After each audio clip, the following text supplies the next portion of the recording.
సామెతలు 29వ అధ్యాయం 24వ వచనం. తనకు తానే పగవాడు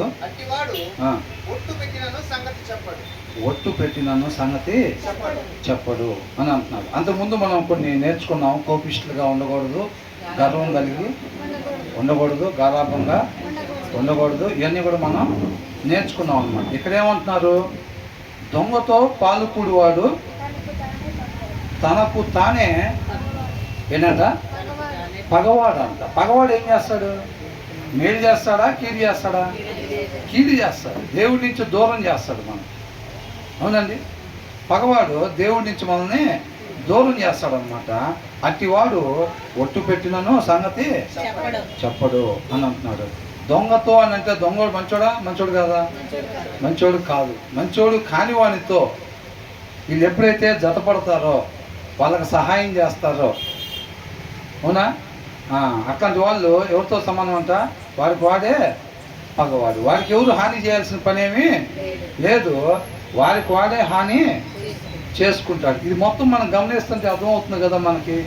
మనల్ని ఎవరో నరకానికి రాకపోయేది కాదు, మనకు మనమే లాక్కొని పడుతున్నాం. ఏదైతే వద్దన్న పనులు చేయటం ద్వారా మనకు మనమే నాశనానికి తెచ్చుకుంటున్నాం అన్నమాట. కాబట్టి మనం ఎలాగుండాలో వాక్యంలో చెప్పబడతా ఉంది. శ్రద్ధ కలిగి వాక్యం చదువుతున్నట్టయితే కనుక మనం ఎలాగుండాలో దాన్ని బట్టి మనకి తెలియజేయబడతా ఉంటుంది అన్నమాట. అర్థమవుతుందండి? మనం ఎలాగుండాలో వాక్యంలో చెప్పబడతా ఉంటుంది. దాని ప్రకారంగా మనం ఉండాలన్నమాట. అది మనం ఎక్కడైతే పద్దాకుల కీర్తనలు సామెతలు చదువుతున్నాం, మిగతా పుస్తకాలు చదవట్లేదు అనుకో ఇంటి దగ్గర, వాటిలో ఏదైతే చెప్పబడిందో ఆ ప్లేసులో మనం తప్పిపోవటానికి అవకాశం ఉంది. అవునా కదండి? నాకు పలానా బుక్ చదవబుద్ధి అవ్వదు, అసలు బైబిల్లో పలానాది చదవబుద్ధి అవ్వదు అని అనిపించింది అనుకోండి. దాంట్లో ఎక్కువ అధ్యాయాలు ఉంటాయి, పలానాది అయితే అసలు చదవబుద్ధి అవ్వదు అని అనిపిస్తే మనం దాని జోలి పోకుండా ఉన్నాము అనుకోండి, అక్కడి నుంచి మనం ఏం నేర్చుకోవాలో మనం అది నేర్చుకోము. మన జీవితంలో ఆ పరిస్థితి వచ్చినప్పుడు ఏమవుతాం? పడిపోతాం అన్నమాట మనం. అవునా? సత్యానుసారంగా మనం ఉండలేము, ఎందుకంటే మనం అది చదవట్లేదు కాబట్టి. అలాంటి పరిస్థితుల్లో ఎలా ఉండాలో మనకి తెలియదు. కాబట్టి బైబిల్ మొత్తం కూడా చదవాలన్నమాట. మొత్తం కూడా చదవాలి. వాక్య సారాంశం కోసం మనం చదవాలి. అందుకని ఇక్కడ ఏమంటున్నాడు? దొంగతో పాలుకూడివాడు అంటే మనం తప్పు చేస్తే కాదు. ఇదివరకు ఫస్ట్లో నేను వాక్యం చదువుతూ ఉండేటప్పుడు అప్పుడప్పుడే చిన్నగా గద్దింపు, అదే మనం ఇలా ఉండకూడదు, ఇలా చేయకూడదు, ఇలా చేస్తే దేవుడు తోడుకున్నాడంట, రేపు దేవుడితో ఉన్నామంట, అట్లా ఉంటే అని తెలుసుకుంటున్నప్పుడు నేనేం చేసేవాడిని అంటే, మేము ఈ బిజినెస్లో చేస్తూ ఉండేవాళ్ళం కదండి. ఇప్పుడు మా పార్ట్నర్స్ వాళ్ళు ఉండేవాళ్ళు. ఉన్నప్పుడు ఏదన్నా కొద్దిగా పరిస్థితిని బట్టి కొంచెం అటు ఇటు మాట్లాడాల్సి వచ్చినా, అబద్ధాలు ఆడాల్సి వచ్చినా ఏమయ్యేదనంటే, నేను కూర్చొని నువ్వు మాట్లాడు, నువ్వైతే వర్కౌట్ అయిద్దా, నువ్వైతే వర్కౌట్ అయిద్దా అంటే ఏంటి? ఆయనకి నేను మాట్లాడకూడదు, నువ్వు మాట్లాడితే పని అయిపోయింది. ఆ మాటలు నేను మాట్లాడకూడదు అంటే అబద్ధాలు నేను చెప్పకూడదు. నువ్వు మాట్లాడేవనుకో నా మీదకి ఏం రాదు, కాబట్టి నువ్వు మాట్లాడి అయిపోయింది పని. నువ్వు మాట్లాడి అయిపోయింది పని అంటే నేను సహకరించినట్టా కాదా, ఎంకరేజ్ చేసినట్టా కాదా?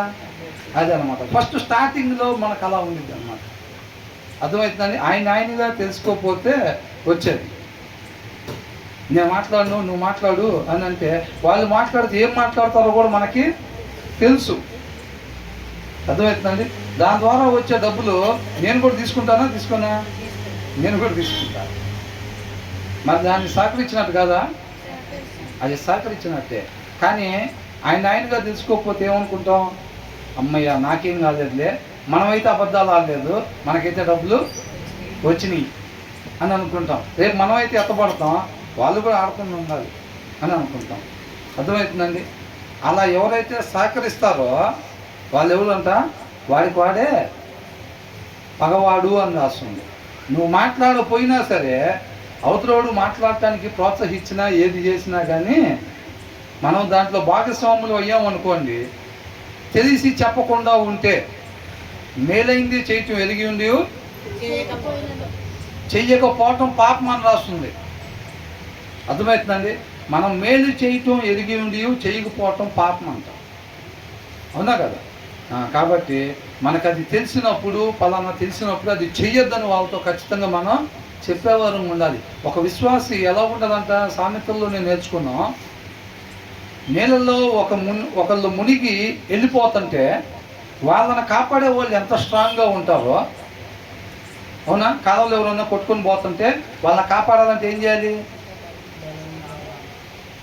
తనను తాను కాపాడుకుంటా వారిని కూడా కాపాడే వాళ్ళలాగా ఉండాలన్నమాట. తను తాను కాపాడుకోలేకపోయాడు అనుకోండి, వాడి దగ్గరికి పోగానే ఏం చేస్తాడు? ఇమ్మీడియట్గా వాడికి ఏదో ఒక ఆధారం, ఏదో ఒకటి దొరికిద్దని చెప్పి చేతులు తట్టేట్లు అంటూ ఉంటాడు.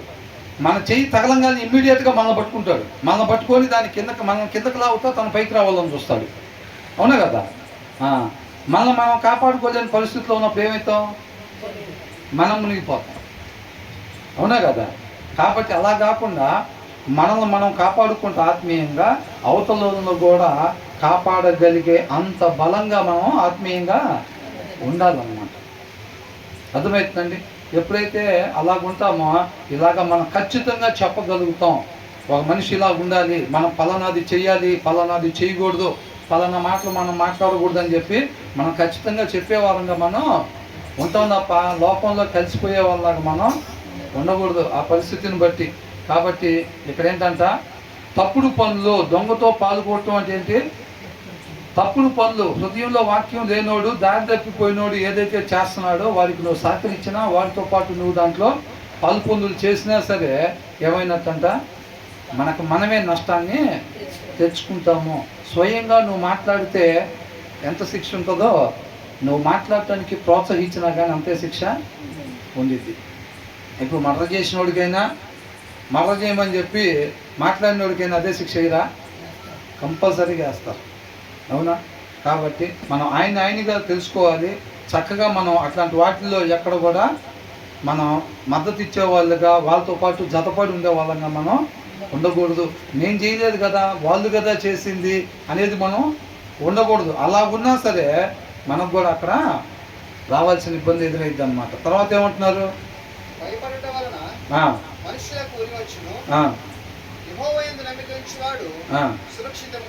సురక్షితంగా ఉంటాడంట. ఎవరికి భయపడటం వల్ల? చీకటిని చూసి భయపడటం వల్ల? మరి దేన్ని చూసి భయపడటం వల్ల? మనుషులను చూసి భయపడటం వలన అని అంటున్నాడు. ఫియర్ ఆఫ్ మ్యాన్ అని ఇచ్చాడు అన్నమాట. ఫియర్ ఆఫ్ మ్యాన్ లేస్ ఏ స్నార్ అంట, వల లాంటిదని. వాళ్ళు ఏమనుకుంటారో. అవునా? అది ఇక్కడ ఏమనుకుంటారంటే వాక్యం అట్లా ఉండలే కానీ అట్లా చేస్తే వాళ్ళు ఏమనుకుంటారో, వీళ్ళు ఏమనుకుంటున్నారో మన గురించి. ఎక్కువ అయితే మనం దేవుడి వైపు చూడాలి. ప్రతి మనిషి కూడా దేవుడి వైపు చూస్తా వాక్యమే మనకి మాదిరి కలిగి వెళ్ళాలన్నమాట. అనుకోకుండా ఉంటారా? ఏసైనా అనుకోలేదా? ఏసైనా అనుకున్నారు లేదా? శిష్యులను అనుకోలేదా? లోకానికి దూరం పెట్టారా లేదా? వాళ్ళని పెట్టారు కదా. మరి మనం ఏం చేస్తామనంటే లోకంలో మనం ఎవరు ఏం అనుకోకూడదు, దూరం పెట్టకూడదు. మనం ఇళ్ళలో కలిసిపోతానే రేపు సైలెంట్గా ఎత్తబడే గుంపులో వెళ్ళిపోవాలని అనుకుంటాం. అట్లా వెళ్ళలేం. అర్థమవుతుందండి? వేరుగా ఉండే గుంపుగా మనము జీవించాలన్నమాట. వేరుగా ఉండే గుంపుగా మనం జీవించాలి. కాబట్టి జనాలకు భయపడే వారంగా మనం ఉండకూడదు. వాళ్ళు ఏమనుకుంటారు, వీళ్ళు ఏమనుకుంటారు కాదు. దేవుడు ఆత్మ నడిపింపు ప్రకారంగా మనం జీవించాలంటే వాక్యాన్ని అనుసరిస్తే ఆయన హృదయాలోచన చొప్పున మనం జీవించాలి తప్ప జనాన్ని బట్టి మనం ఏమాత్రం కూడా ఉండకూడదు అనమాట. అదే అని అంటున్నాడు. ఎవరైతే ఆయన యందు నమ్మిక ఉంచుతారో అని అంటున్నాడు. But who ever trust in the lord is safe అని అంటున్నాడు. అర్థమవుతుందండి? ఆయన ఎందుకు నమ్మిక ఉంచాలి? అది మార్గం, జీవానికి మార్గం. అది వాక్యాన్ని అనుసరించటే జీవానికి మార్గం అన్నమాట. కాబట్టి మనం వాక్యాన్ని జనాలు అనుకోకుండా ఏముండరండి. జనాలు అనుకుంటారు. ఎందుకని అనుకుంటారు? వాళ్ళు వేరే దారిలో ఉన్నారు కాబట్టి ఆ వేరే దారిలో వెళ్ళేవాడు ఏమనుకుంటాడంటే ఇదే కరెక్ట్ దారి అనుకుంటాడు. వాళ్ళు చేసేదే కరెక్ట్ అని అనుకుంటాడు. కరెక్ట్ అనుకునేటప్పుడు మనల్ని అనుకోరా మరి అట్లా? కంపల్సరీగా మనల్ని అట్లా అనుకుంటారు అన్నమాట. కాబట్టి వాళ్ళు ఏమనుకుంటారు, వీళ్ళు ఏమని అనుకుంటారో అని మనం అనుకోకూడదు. వాక్యాన్ని అనుసరించటమే మన జీవిత విధానం. తండ్రి చేత ఎవరైతే ఆకర్షింపబడతారో వాళ్ళు కుమారుడి దగ్గరికి వస్తారన్నమాట. అర్థమవుతుందండి. కాబట్టి మన వాక్యాన్ని అనుసరించుకుంటా దాన్ని ప్రకటించుకుంటా మనం వెళ్తూ ఉండాలి. ఎవరెవరికి జీవాన్ని ఇవ్వాలో అవన్నీ కూడా ఆయనే చూసుకుంటూ ఉంటాడనమాట. అదే చెప్తున్నాడు, భయపడటం వలన మనిషికి ఏమొచ్చిందంట? ఉరి వచ్చిందంట. అది వల వేసుకున్నట్టు అనమాట. ఎప్పుడైతే వాళ్ళని వీళ్ళని పట్టించుకుంటూ ఉంటాం చూసారని, వాళ్ళ కోసం వీళ్ళ కోసం మనం భక్తి జీవితాన్ని నటిస్తూ ఉంటాం. అట్లా చేసేటప్పుడు ఏమైద్ది అని చుట్టాలు ఏమని అనుకుంటారేమో, అట్లా ఏమని అనుకుంటారేమో, ఏమైద్ది పోయి తలంబ్రాలు అట్లా వేసేస్తే పోలా, ఏమైద్ది మనం కూడా అట్లా చేసి వస్తే అయిపోయిద్దిగా. బయట ఊరు చూస్తున్నాడు మనల్ని. మన చర్చి వాళ్ళు ఎవరు రావట్లేదు ఇక్కడికైనా, ఈ ఫంక్షన్కి రారుగా ఎంత దూరం, మనమే వేరే ఊరు వచ్చాము ఫంక్షన్కి, అవునా? మన చర్చి వాళ్ళు ఎవరు రారు కదా, ఏమైనా అందరితో పాటు మనం కూడా చేసేసుకుంటే అయిపోయింది కదా అట్లాగా అని అనుకోకూడదు. వాళ్ళను బట్టి వీళ్ళని బట్టి మనం చేసే పని వల్లంతా మనకు మనమే వాళ్ళని తయారు చేసి పెట్టుకున్నట్టు కాళ్ళ దగ్గర. అర్థమవుతుందండి? కాళ్ళ దగ్గర వాళ్ళంటే ఏమైంది? ఆ వల్ల చిక్కుకుపోతాం అన్నమాట మనం. అర్థమవుతుందండి? కాబట్టి మనం అలా జనాలకి భయపడేవారు ఉండకూడదు. యెహోవా యందు నమ్మిక ఉంచువారు నేనే మార్గం అని అన్నాడు, సత్యము జీవం అని అన్నాడు. అవునా? వాక్యాన్ని అనుసరించటమే మన తండ్రి దగ్గరికి మార్గం అన్నమాట. ఆయన యందు నమ్మిక ఉంచాలన్నమాట. జనాలందరూ హేళన చేస్తూనే ఉంటారు. నోవాహు పడవ కట్టేటప్పుడు ఏమన్నారు? అరే నోవాహు పిచ్చి పట్టినట్టుందిరా, వర్షం పడింది ఈ దినాల్లోనంట, వర్షం పడిద్ది, అది కూడా పెద్ద వర్షం పడిద్ది అని చెప్పి పెద్ద ఓడ కడుతున్నాడు, నోవాహుకి పిచ్చి పట్టిందని అనుకుంటారా లేదా? అనుకున్నా సరే ఏం చేయాలంట? ఆయన యందు నమ్మిక ఉంచు వాడు సురక్షితముగా ఉంటాడు అని అంటున్నాడు. అక్కడే సురక్షితం, ఇక వేరే దగ్గర ఎక్కడ లేదు. ఆ కవచం తొడుక్కుంటేనే అన్నమాట. తర్వాత ఏమంటున్నారు?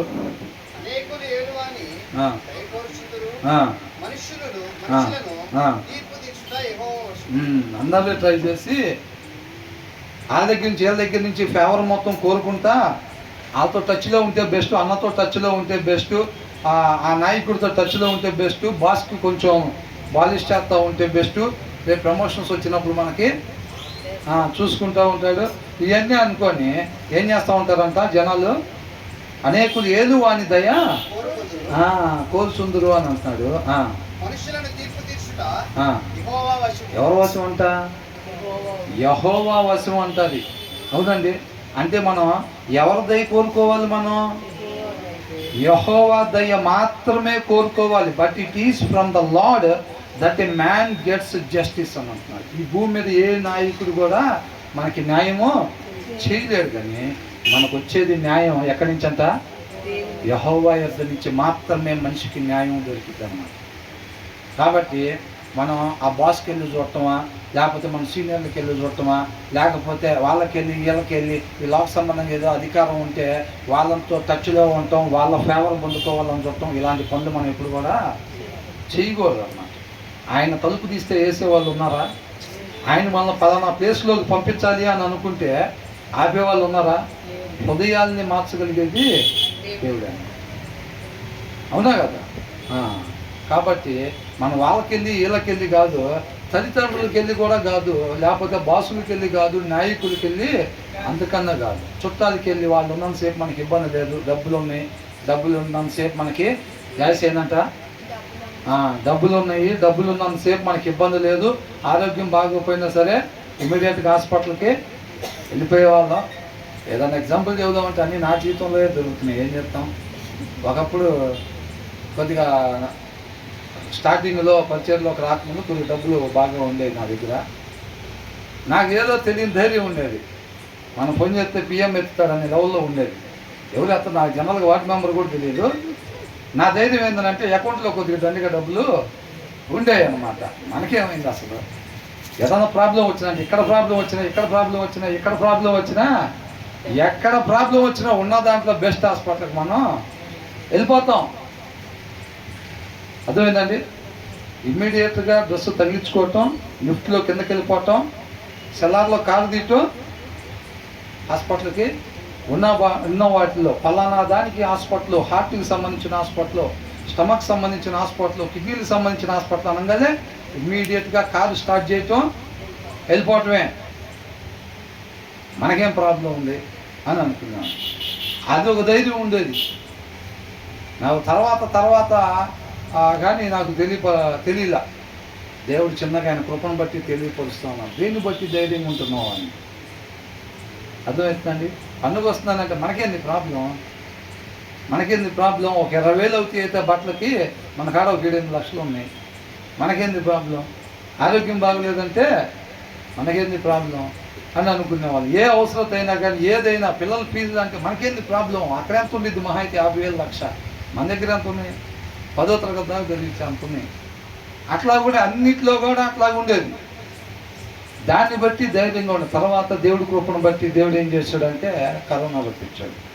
కరోనా రప్పించిన తర్వాత కూర్చొని ఇదే అందరి పని, వండుకోవటం, తినటం, క్యారమ్ బోర్డు ఆడుకోవటం, వాక్యం చదువుకోవటం. మేము చేసిన పని అయితే అది. అసలు తెల్లారేనండి 7:30 టిఫిన్ చేసి 8 గంటల క్యారమ్ బోర్డు పెట్టుకోవటం, ఆడుకోవటం, ఇంకంతే. ఇక ఆ టైంలో కూర్చొని తర్వాత వాక్యం చదువుతూ ఉంటే దేవుడు నిదానంగా మొత్తం విషయం. అందుకనే వాక్యం చదవమనేది. అర్థమవుతుందండి. నెంబర్ 1 ఉద్యోగం ఎక్కడికి పోయినా తీసుకుంటారు ఎవరైనా మనల్ని. ఆ జీతం వీటిని బట్టి, తాత్కాలికంగా ఉండే వాటిని బట్టి తెలియక ఏదో ధైర్యంగా ఉండేవాడిని. అర్థమవుతుందండి. తెలిసి తెలియక అనమాట. అదంతా కూడా తెలియకేలేండి, తెలిసి కూడా కాదు, తెలియకనే అట్లా ఉండేవాడిని అనమాట. తర్వాత దేవుడి కృపను బట్టి కరోనా వచ్చింది. కరోనా టైంలో వాక్యం చదువుతూ ఉంటే దాన్ని బట్టి అర్థమైందన్నమాట. ఆ ఎటువైపు చూస్తున్నావు ధైర్యంగా, దేన్ని చూసి ధైర్యంగా ఉన్నావు? వీటిని బట్టి కాదు, ప్రభువా నీ వైపు మాత్రమే చూసి నమ్మిక ఉంచి, ఏదైనా నీ మీద మాత్రమే ఆధారపడేవాడుగా, నీ వైపు మాత్రమే చూసేది. అది విశ్వాస జీవితం అంటే. ఇది కాదు చర్చికి వెళ్ళి వస్తా డబ్బులు బట్టి ధైర్యంగా ఉండేది కాదు విశ్వాసం. అవునా? ఆ విశ్వాసంతో ఉండాలి. ప్రభువా నీ మీద ఆధారపడి ఏదన్నా ఉంటే నువ్వు ఉన్నావు అనే ధైర్యంతో, అదనమాట మంచి మార్గం. అలాగుండాలి, ఆ విశ్వాసం ఉండాలన్నమాట అని అనుకున్నాను. చాలా దినాలు నా కష్టం తెలియకుండా పెరిగా. కష్టం అనేది అసలు నా జీవితంలో కష్టం అంటే అసలు తెలియదు. వాస్తవానికి కొన్ని సంవత్సరాలు పుట్టినరోజులు గడుస్తున్నాయి, నాకు కష్టం అనేది తెలిసేది కాదు. అలాగొచ్చాను. నేను అనుకునేవాడిని బాగుండటం వల్ల అసలు మనం ఏం తప్పు చేయట్లేదా కదా, అందుకనే దేవుడు ఇంత కూడా మన ప్రాబ్లం లేకుండా చూస్తున్నాడేమో అని అనుకునేవాడిని. తర్వాత తెలిసిందనమాట, నీతిమంతుని కంటే ఆపదలో అనేకం. మరి మనకేమీ రావట్లేదు అసలు. ఓహో ఇది కాదనమాట రైట్ వే, నేను ఇది రైట్ వే అని అనుకుంటున్నాను. పుట్టినరోజు అప్పటి నుంచో సాక్ష్యం చెప్పేవాడు. మా పాస్టర్ గారు కూడా అప్పుడు అంతకుముందు బ్రహ్మాండంగా 3 స్టెప్పులు, కేకులు, విందాస్గా ఇది ఏదో చేసేవాళ్ళం. అడవుడి సాక్ష్యం చెప్పాలని అంటే నుంచో ఏం చెప్పారంటే నాకు అసలు ఏం తెలియదు, నాకు కష్టం అనేది తెలియదు. ఇదే చెప్పేవాడిని సాక్ష్యం. నాకు అసలు కష్టం అనేది తెలియదండి. లాస్ట్ సంవత్సరం నుంచి ఈ సంవత్సరం దాకా నాకు పలానా కష్టం వచ్చింది అనేది నాకైతే లేదు. దేవుడు నన్ను అలాగా చేయబట్టుకొని నడిపిస్తున్నాడు. ఒక తండ్రి కుమారుని నడిపించినట్టుగా దేవుడు నన్ను నడిపిస్తున్నాడు. నా కష్టం అనేది అసలు ఏందో తెలియదు అని చెప్పేవాడిని. అంటే జనాలు ఏమైపోతున్నా కానీ నేను దాని మీద గ్యాస్ బాగపోతేనాక డబ్బులు నా దగ్గర స్టాక్ అయ్యేది. అవునండి. అప్పట్లో అదే ఆశీర్వాదం అనుకున్నాను. ఇప్పుడు కొంతమంది అనుకుంటున్నారు, ఇప్పుడు కూడా ఇంకా అదే ఆశీర్వాదం అని అనుకుంటున్నారు. మాకేం చెప్తున్నారు, పెద్ద పాస్టర్లు ఇట్లాగా బాగుంటాం ఇష్టం లేదా మీకు? రాకెట్లో జనాలు పోయే రోజుల్లో కూడా సైకిల్ మీద తిరగాల, సైకిల్ వేసుకొని డొక్కు బట్టలు వేసుకొని తిరగాల అని అంటున్నారు. పాస్టర్ గారు వాళ్ళు అభివృద్ధి చెందటం మీరు ఓర్చుకోలేకపోతున్నారా అని అంటున్నారు. ఏది అభివృద్ధి? పెద్ద కార్లను పెద్ద బంగ్లాలు ఉండే అభివృద్ధి అదే? అంటే జనాల కాడికి వస్తేనేమో విశ్వాసం దగ్గరికి వస్తే విశ్వాసంలో అభివృద్ధి చెందాలి. పాస్టర్ గారు వాళ్ళు మాత్రం కారులో బంగ్లాల్లో అభివృద్ధి చెందాలా? కాదుగా. ఆత్మీయమైన అభివృద్ధి దేవుడు ఏమిస్తాడు? మనం అభివృద్ధి చెందటం అంటే ఆత్మీయంగా అభివృద్ధి చెందాలన్నమాట. మనం అర్థమవుతుందండి. అంతే తప్ప మనకు లోక సంబంధంగా అభివృద్ధి కాదు. సొదొమ గొమొర్రాకు బ్రహ్మాండం ఉన్నాయి అంట డబ్బులు. వాళ్ళకున్న సమృద్ధిని బట్టి వాళ్ళు పడిపోయినట్టుగా చూస్తున్నాం మనం. అర్థమవుతుందండి. సమృద్ధిని బట్టి పడిపోయేవారు. అందుకనే చాలామంది ఏమని ప్రార్థన చేస్తున్నారు? దీని కింద 30వ అధ్యాయంలో కూడా అది ఉంది. నాకు తక్కువైనా ఎక్కువైనా లేకుండా చూడమని చెప్పి ప్రార్థన చేసినట్టు మనం చూస్తున్నాం. కాబట్టి ఇక్కడ ఏంటంటే వాళ్ళ ఫేవరు వీళ్ళ ఫేవరు కోరుకోవటం కాదండి. మన చూపు ఎప్పుడు కూడా, నాకు తెలియదు అప్పుడు, నేను అనుకున్నాను ఏమన్నా అపార్ట్మెంట్ నుంచి లిఫ్ట్లో కిందకి వెళ్ళిపోవటం, కార్ తీసుకోవటం, డైరెక్ట్గా హాస్పిటల్ దగ్గరికి వెళ్తాం, ఎంత ఇద్దండి అని కనుక్కోకుండా జాయిన్ చేయటం, అది ఎంత అంటే అంత, లిఫ్ట్ దాకా కూడా పోవటానికి టైం లేకపోతే ఏం చేస్తాం, ఎవరికి పెడతాం డబ్బులు, ఎవరికి పెడతాం? ఇప్పుడు లిఫ్ట్ దాకా కూడా ఇదే టైం లేదు, అంతే, అవునా? మనకు తెలియక అవన్నీ వాటిని బట్టి ధైర్యం ఉంటే జరిగేది అయ్యే అట్లా మరి. కాబట్టి మనం ఎనీ టైము ఆయన దయ కోరుకునే వారంగా ఉండాలి తప్ప, మన చుట్టాల్లో నాయకులు ఉన్నారు, లేకపోతే మనకు తెలిసిన వాళ్ళు రాజకీయ నాయకులు ఉన్నారు, మన కాలనీలోని మన ఇంటి పైనే ఉంటున్నారు అద్దెకి, వాళ్ళ దయ వీళ్ళ దయ కోరుకోకూడదు. మనం ఆయన దయ మాత్రమే కోరుకోవాలి. మా నాన్న ఉన్నాడు, ఏముంది ఏదుందో మా నాన్న చూసుకుంటాడు. రేపు పొద్దున్నాక మీ నాన్న ఉంటాడు, మీ నాన్న అడుగు, అవునా? మీ నాన్నకే తెలియదు ఎప్పుడు దాకా ఉంటాడో, ఒక గంట ఉంటాడో లేదో కూడా తెలియదు. మరి గ్యారంటీని ఆయన మీద ఆధారపడే కన్నా, ఆయన ఆశ్రయంగా దుర్గంగా పెట్టుకునే దానికన్నా ఎల్లప్పుడూ ఉండే ఆయన ఆశ్రయ దుర్గంగా పెట్టుకోవచ్చుగా, అన్నీ సాధ్యమైన ఆయన్ని, అవునా కదా? అది చెప్తున్నారు. కాబట్టి ఏ పరిస్థితి అయినా సరే అందరికి ట్రై చేసి, అమ్మ నాన్న వాళ్ళ దగ్గర చూసి, చుట్టాలకి ట్రై చేసి, ఇంకోటి ఉన్నాడా ఆ అన్నకి ఈ అక్కకి ఫోన్లు చేసి, అన్ని లైన్లో ఏ లైన్లో పని అవ్వకపోతే అప్పుడు ఏసయ్యా అని అంటే, ఆయన తెలుసా లేదా అంతరంగం? నువ్వు ఎక్కడెక్కడ ప్రయత్నం చేసావో మొత్తం తెలుసు ఆయన, అవునా కదండి? అప్పుడు ఏం చేస్తాడంటే, ఆయన మనం తెలుసుకోవాల్సింది తెలుసుకునే దాని నిమిత్తం ఏ పరిస్థితుల్లో గుండా వెళ్ళాలో ఆ పరిస్థితిలో నుంచి నడుపుతాడు మనల్ని. ప్రతి దానికి కారణం ఉండేదండి, కారణం లేకుండా ఉండదు అసలు. అర్థమవుతుందండి? ఆయన కార్యాలు ఆశ్చర్య కార్యాలు. నేను 7 సంవత్సరాల క్రితం, 10 సంవత్సరాల క్రితం నేను కొన్ని సందర్భాలు గుండా వెళ్ళిన ఆ టైంలో నేను అటు ఎందుకు పోయానో, అక్కడ ఎందుకున్నానో నాకు అసలు ఏం తెలియదు. ఏమో మన పరిస్థితిని బట్టి ఎట్లా వచ్చామని. కానీ ఇక్కడ నుంచొని చెప్పేటప్పుడు ఆ వాక్యానికి ఆ పరిస్థితి చక్కగా జతపడుతూ ఉండేది జనాలకు అర్థం కావటానికి. దాన్ని మనం ఇక్కడ జనాలకు వివరంగా అర్థం అవటం కోసం ఆ పరిస్థితిని, ఆ ఎగ్జాంపుల్ని మనం చెప్పడానికి ఉండిద్ది. మనకు కూడా తెలియదు ఆ టైంలో నేను అక్కడికి ఎందుకు వెళ్ళాను అసలు, అలా ఉండిద్ది అనమాట. ఆయన ఈ టైంలో ఇక్కడ వాడుకోవాలని అంటే ఆ టైంలో అక్కడ ఆ పరిస్థితిని ఏర్పాటు చేస్తాడన్నమాట. అది ఎందుకు వచ్చాను రైతు అసలు మనకే అర్థం కాదు. దారి తప్పిట్టు వచ్చాము అసలు అని అనుకుంటా. దారి తప్పి కాదు, దానికి ఒక కారణము ఉండిద్ది ఖచ్చితంగా, అట్లా అన్నమాట. కాబట్టి మనం ఎల్లప్పుడూ ఆయన వైపు మాత్రమే చూసేవారంగా ఉండాలి. తప్పుడు పనులు చేసే వాళ్ళతో మనం సహకారం చేయకూడదు, వాళ్ళతో కలిసి ఉండకూడదు. ఎప్పుడు వాళ్ళు చేసే పనుల్లో మనం సహకారులుగా మనం ఉండకూడదు అన్నమాట. 24వ వచనంలో చూసింది, తప్పుడు పనులు చేసే వాళ్ళతో మన సహకారం ప్రత్యక్షంగా కావచ్చు, పరోక్షంగా కావచ్చు, వాళ్ళతో మన సహవాసం ఏమాత్రం ఉండకూడదు అనమాట. అది మనం మాట్లాడకపోయినా అవతలవాడు మాట్లాడటానికి ప్రోత్సహించినా సరే ఖచ్చితంగా మనకు దేవుడు దానికి శిక్ష విధిస్తాడన్నమాట. తర్వాత ఏమన్నారు? 25లో ఏం చూసాం? జనాలకు భయపడే వారంగా కాకుండా దేవుడికి భయపడి, ఆయన ఏదైతే చెప్పాడో అదే సత్య మార్గం కాబట్టి దాని ప్రకారంగా మనం ఉండాలి. జనాలు కంపల్సరీగా అనుకుంటారు, అనుకోకుండా ఏమి ఉండరు. కాబట్టి జనాలు ఎవరేమనుకున్నా సరే మనం మాత్రం వాక్యానుసారంగా నడుచుకునే వారంగా ఉండాలన్నమాట. తర్వాత ఏమంటున్నారు? జనాల దయ కాకుండా దేవుని దయ కొరకు మనం చూస్తూ ఉండాలన్నమాట. ఆయన దయను కోరుకుండా ఉండాలి, ఆయన వైపు మాత్రమే చూసే వారంగా ఉండాలి. అర్థమవుతుందండి? ఎప్పుడు కూడా ఆయన వైపే చూడాలి, మనం ఆయన మీదే ఆధారపడాలి.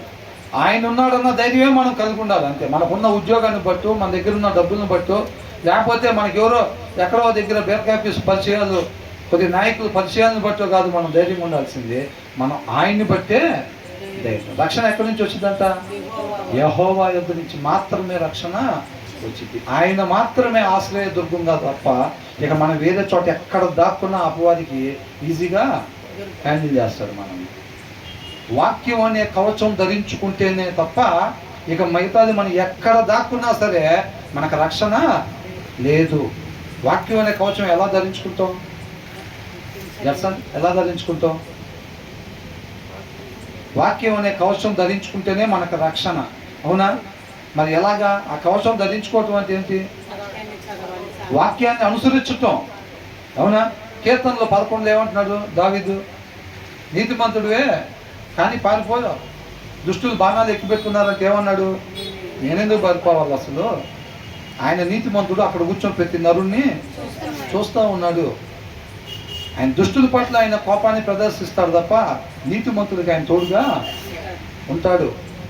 ఆయన ధైర్యం అదే, నీతిమంతులకి తోడుగా ఉంటాడు అని అంటాడు. నీతిమంతులు వాక్యాన్ని అనుసరించే వాళ్ళు, నీతిమంతుడు ఎలా ఉంటాడంట? సింహం వలె ధైర్యంగా ఉంటాడు. వాళ్ళకు ఉండే ధైర్యం ఏంటంట? అది నేను వాక్యాన్ని అనుసరిస్తున్నాను, ఆయన నాకు తోడుకుంటాడు అంతే, నాకే భయమో లేదు ఇంకా అని అంటున్నాడు. అది వాక్యాన్ని అనుసరించటమే అన్నమాట. వాక్యాన్ని అనుసరిస్తూ ఉంటే దాంట్లో వద్దన్న పని ఎప్పుడైతే మనం చేయకుండా ఉంటామో ఆయన మనకి తోడుగా ఉన్నాడనే ఒక ధైర్యం ఉండేది. కాబట్టి అదే వాక్యం అనే కవచం మనం ధరించుకోవటం అన్నమాట. తర్వాత ఏమంటున్నాడు? దుర్మార్గుడు వాక్యాన్ని అనుసరించిన వాడంట ఎవరికంట? నీతిమంతుడికి. వాక్యాన్ని అనుసరించే వాళ్ళకంట ఏంటంట? హేయము, అంటే ఇష్టపడరు అన్నమాట. అర్థమవుతుందండి?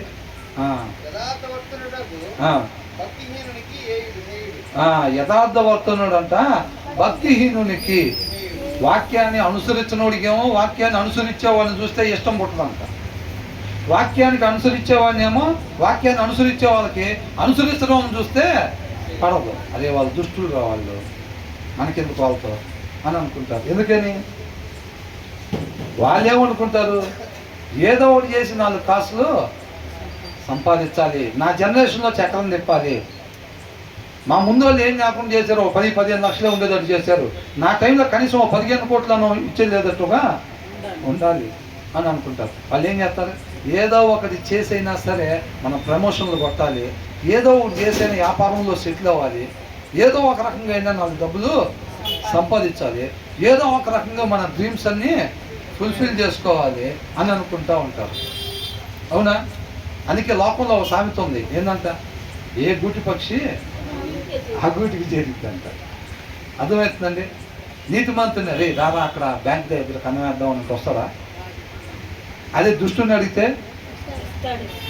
ఎట్లా రా, ఎట్లా వెళ్దాం, ఎంతెంత వస్తాయి ఒక్కొక్కడికి అంటే ఏంటంట? ఎంతెంత వస్తాయి ఒక్కొక్కడికి అని అడుగుతాడు. అర్థమవుతుందండి?